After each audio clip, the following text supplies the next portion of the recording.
മീൻകുളത്തില് ചെടിയായിട്ടുണ്ട്. കണ്ടോ? എന്താ പൂ? ഓരോന്നൊക്കെ ഞാൻ കാണിച്ചു തരാം.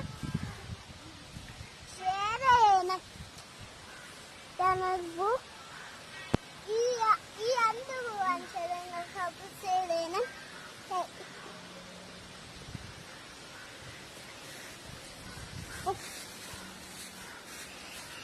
അപ്പൊ നമ്മൾ പൂ കാണിച്ചത് നമ്മൾ ഈ പൂ പോലെ ആ പൂവാണ് അങ്ങോട്ടുള്ള പൂ.